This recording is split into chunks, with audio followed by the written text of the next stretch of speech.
Aristotle's mistake was to think that a net applied force is needed to keep an object moving.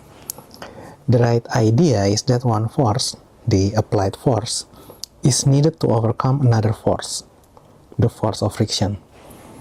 An isolated object moving in free space with no force acting on it requires nothing to keep it moving.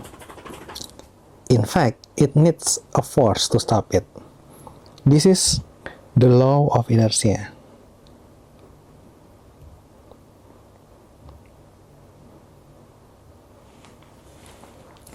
What force do is change the state of motion of a body. If the body is initially at rest, it takes a force to start it moving. If it's moving, it takes a force to stop it. If it is moving in a particular direction, it takes a force to change the direction of motion. All of these examples involve a change in the velocity of an object, and therefore an acceleration. From experience, we know that some objects have more inertia than others. It requires a larger force to change their velocities. Obvious examples of objects possessing large and small inertia are locomotives and ping-pong balls, respectively. The quantitative measure of an object inertia is its mass. Newton's law of motion involves three quantities: acceleration,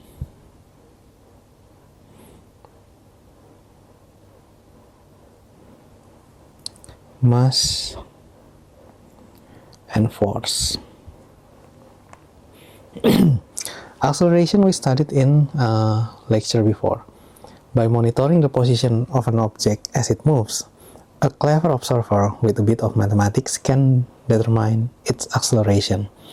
Mass is a new concept that is actually defined in terms of force and acceleration. But so far we haven't defined force.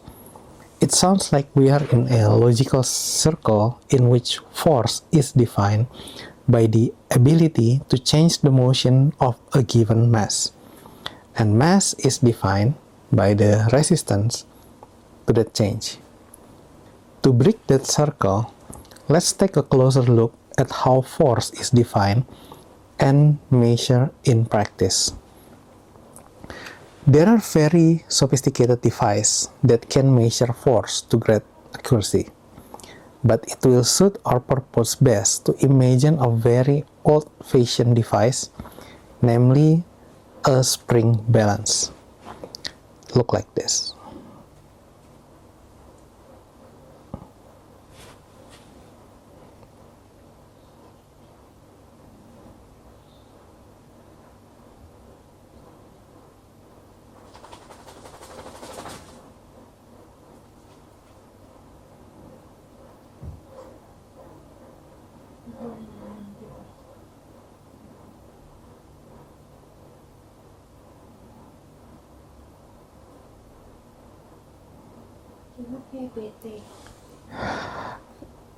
It consists of a spring and a ruler to measure how much the spring is stretched from its natural equilibrium length.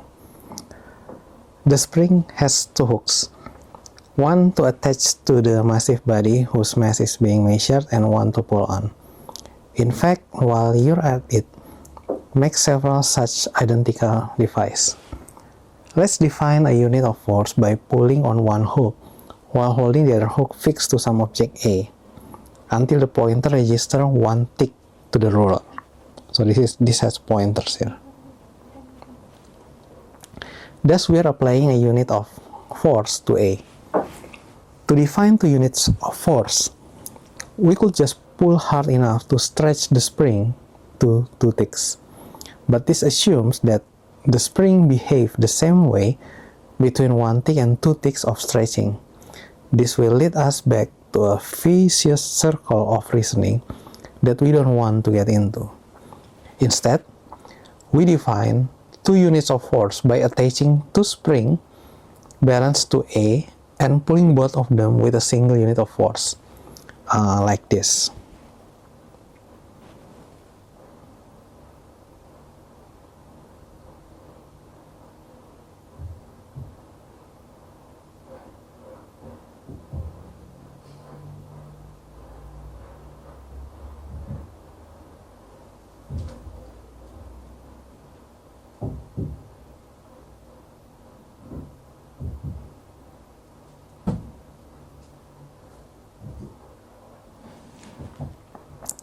In other words, we pull both hooks so that each pointer records a single tick. So this is the pointers. 3 units of force would be defined by using 3 springs and so on. When we do this experiment in free space, we discovered the interesting fact that object A accelerates along the direction in which we pull the hook. More exactly, the acceleration is proportional to the force. Twice as big for 2 units of force, 3 times as big for 3 units, and so on. Let us do something to change the inertia of A. In particular, we will double the inertia by hooking together 2 identical versions of object A. So, like this.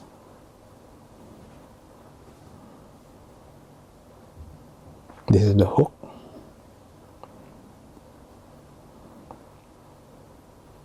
This is the spring. This is the pointers.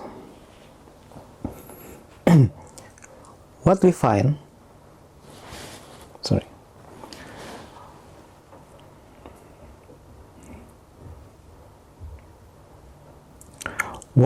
is that when we apply a single unit of force by pulling the whole thing with a single spring stretched to one tick, the acceleration is only half what it was originally. The inertia mass is now twice as big as before. The experiment can obviously be generalized. Hook up 3 masses and the acceleration is only a third as big, and so on. We can do many more experiments in which we hook any number of springs to any number of A's. The observations are summarized by a single formula. Newton's second law of motion, which tells us that force equals mass times acceleration.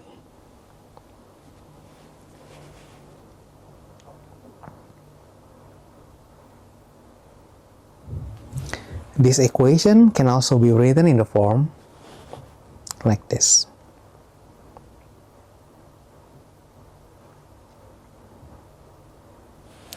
In other words, force equals mass times the rate of change of velocity. No force, no change in velocity. Note that these equations are vector equations. Both force and acceleration are vectors because they not only have magnitude but also direction.